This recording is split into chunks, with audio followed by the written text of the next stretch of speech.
Ada beberapa alasan yang mendasar yang menyebabkan kami ingin maju ke dalam pemilihan gubernur 2017.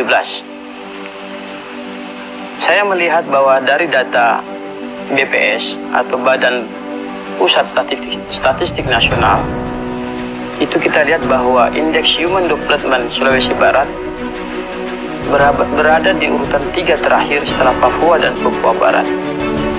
Inilah salah satu faktor yang menyebabkan saya ingin melakukan suatu perubahan. Indeks Human Development terdiri dari pendidikan, kesehatan, dan kesejahteraan hidup masyarakat Sulbar rata-rata masih di bawah nasional. Sehingga kita ingin melakukan suatu perubahan. Kita ingin melakukan satu lompatan-lompatan pembangunan, lompatan-lompatan pemikiran yang mana bisa mengejar ketertinggalan kita, sehingga Sulawesi Barat menjadi salah satu provinsi yang nantinya sejajar dengan provinsi-provinsi lainnya di Indonesia. Saya secara pribadi melihat bahwa sistem pemerintahan di Sulawesi Barat umumnya belumlah pada posisi pemerintahan yang ideal, karena kita melihat bahwa sistem pemerintahan ini masih bersifat sentralistik, bahkan boleh saya katakan masih mirip dengan pemerintahan feodalisme. Kita bisa melihat bahwa setelah beberapa orang menjadi bupati di suatu daerah sampai 10 tahun atau 2 periode, ini kemudian digantikan oleh lingkungan keluarga, misalnya adiknya atau mungkin anaknya ataupun istrinya, sehingga ini bukanlah satu pemerintahan yang sehat buat saya. Maka ke depan setiap warga Sulawesi Barat punya hak untuk menjadi pemimpin. Tidak boleh pemimpin hanya itu saja.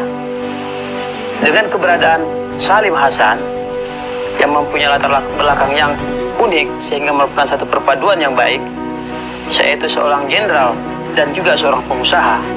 Insya Allah dengan kepemimpinan Pak Salim Hasan selaku pernah menjadi jenderal di Angkatan Darat dan pernah juga duduk sebagai birokrasi atau dalam kepemerintahan, punya pengalaman 2 periode, insya Allah ini bisa membawa Sulbar 2 kali tambah baik. Ditambah lagi dengan wakil beliau, seorang pengusaha, bukan hanya lokal tapi bertaraf nasional bahkan regional, ini akan dapat melakukan suatu angin perubahan ke Sulawesi Barat. Karena ke depan tantangan Sulawesi Barat sungguh-sungguh tidaklah gampang. Sudah adanya Akta MEA Masyarakat Ekonomi Asia yang ditandatangani oleh Presiden Republik Indonesia 2016, yang mana diikuti hampir 167 negara. Maka insya Allah tahun-tahun ke depan kita akan bersaing bukan hanya lokal, tapi sudah bersaing dengan masyarakat ekonomi Asia. Jadi saya rasa sudah saatnya pemimpin ke depan, pemimpin yang mempunyai wawasan nasional, regional, bahkan internasional untuk menjawab tantangan-tantangan zaman ke depan.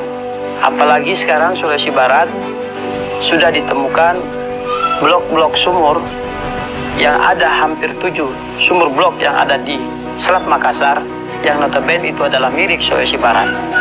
Maka ke depan pemimpin Sulawesi Barat harus mempunyai wawasan dan jangkauan pandangan yang jauh ke depan, tingkatnya bukan hanya lokal tapi nasional, regional, bahkan internasional.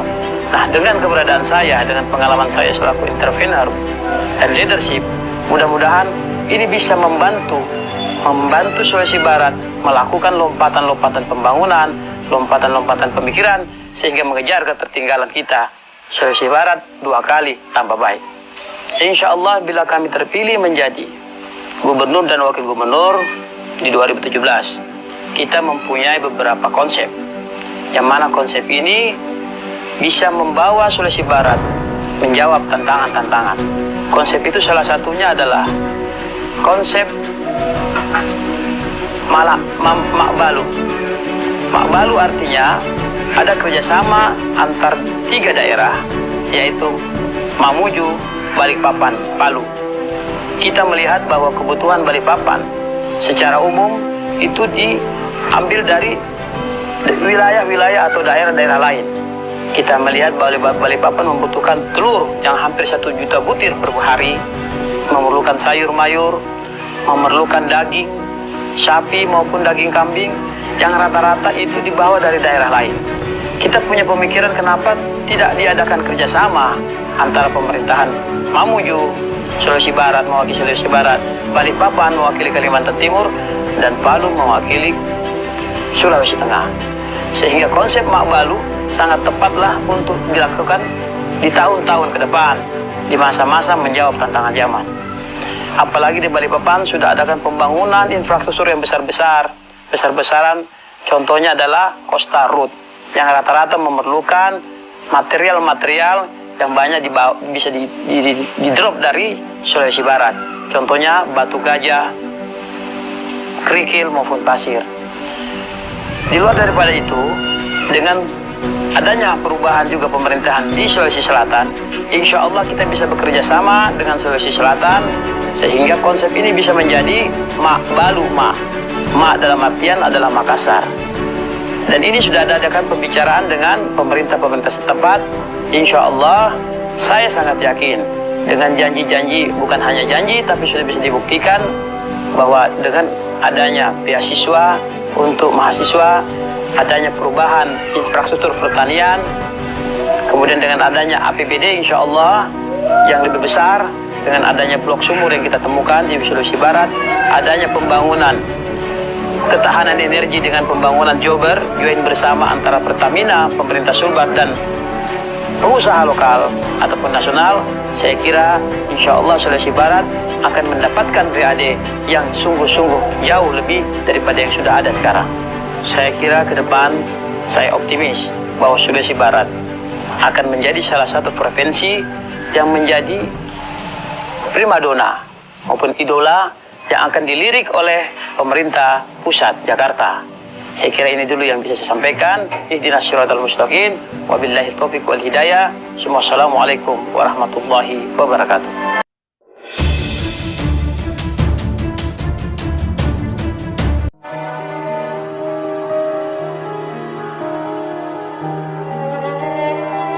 Dia adalah seorang putra dari Bapak Haji Mas'ud dan Ibu Hajah Syarifah Ruwaidah.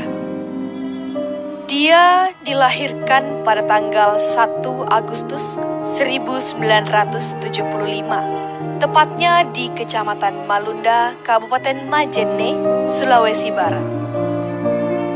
Putra sulung dari 8 bersaudara ini adalah seorang sosok panutan awal bagi adik-adiknya yang mampu menjadikan dirinya sebagai contoh sikap dan berprinsip, teguh, sopan, bijaksana, jujur, dan cerdas. Seorang pengusaha minyak dan gas serta bisnis pelayaran ini mempunyai kisah perjuangan hidup yang keras dan panjang. Saat usia 19 tahun dan masih menuntut ilmu di Universitas Mula Warman Samarinda, Kalimantan Timur, ayahnya wafat dan disusul ibunya yang juga wafat tepat 5 tahun setelah kepergian sang ayah. Tentu saja, hal itu praktis menjadikan dia sebagai kepala keluarga.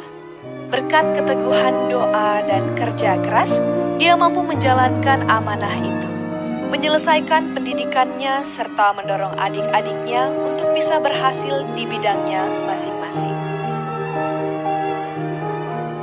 Cucu dari salah satu tokoh agama terkemuka di Sulawesi Barat ini, yaitu Kiai Haji Muhammad Huzain atau yang biasa disapa Puak Kali Malunda ini, memutuskan untuk kembali ke kampung halaman yang sangat dicintainya dan berniat tulus untuk mengabdi dan berdedikasi menjadikan Sulawesi Barat menjadi sebuah provinsi yang berkualitas dan diperhitungkan di NKRI ini. Lelaki, pemimpin yang memegang teguh amanah serta kejujuran. Dialah Haji Hasanuddin Mas'ud.